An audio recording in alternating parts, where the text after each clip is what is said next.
Hello guys, मैं हूं रौनक कुमार। और जैसे कि देखो, हम बहुत ही ज्यादा पीछे हैं फिजिक्स पार्ट पोर्शन में। अगर हम देखें तो हमें और ज्यादा चैप्टर्स अभी करने हैं। फिजिक्स में ही नहीं पीछे हैं हम अभी।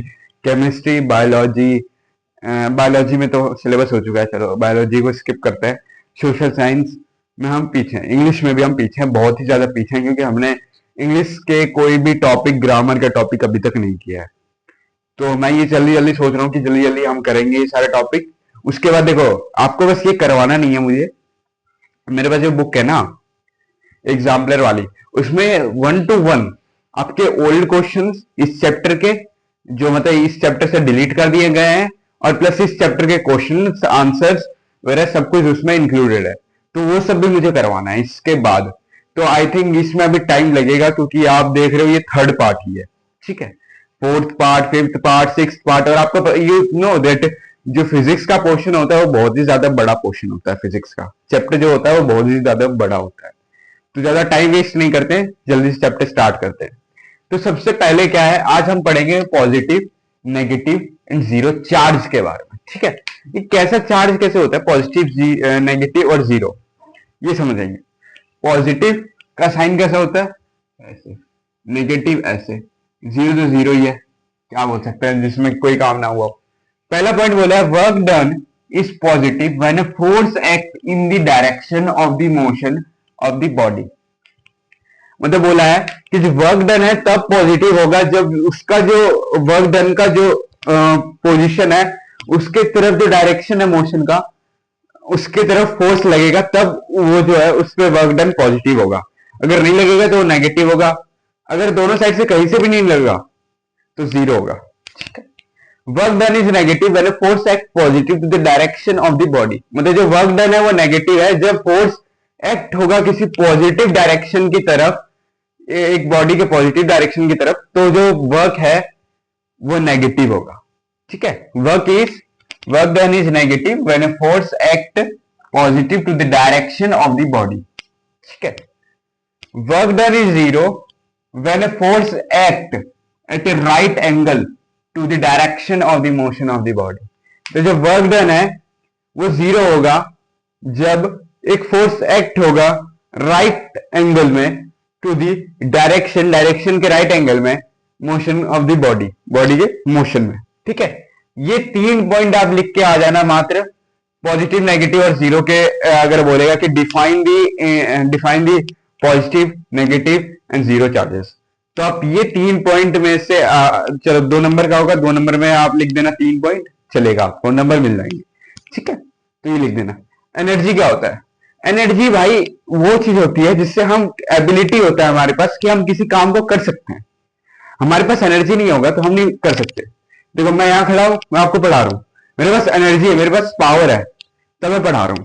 नहीं तो मेरे पास एनर्जी नहीं होगा तो मैं नहीं पढ़ा रहा हूं। ठीक है, तो एनर्जी एक एबिलिटी होती है टू डू वर्क। एनर्जी एक type of ability to do work.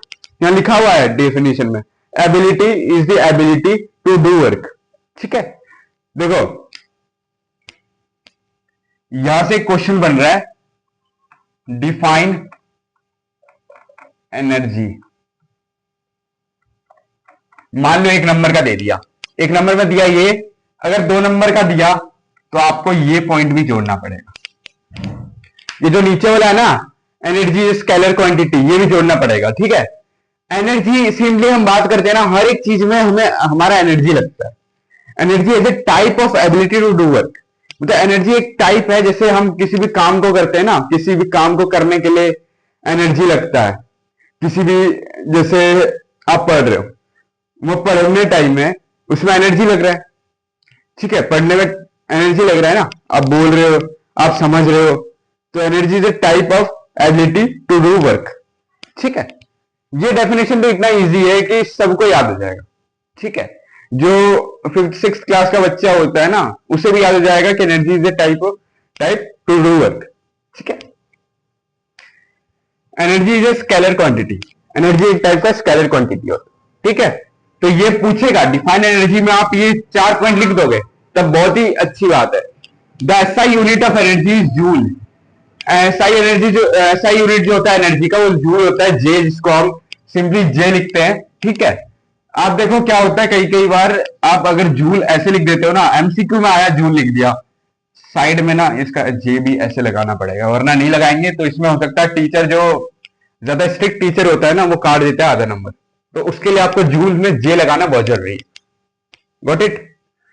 अब लास्ट पॉइंट जो बोल रहा है वो बोला है जो एनर्जी रिक्वायर होता है to do 1 unit of work, उसको हम बोलते हैं 1 जूल ऑफ एनर्जी।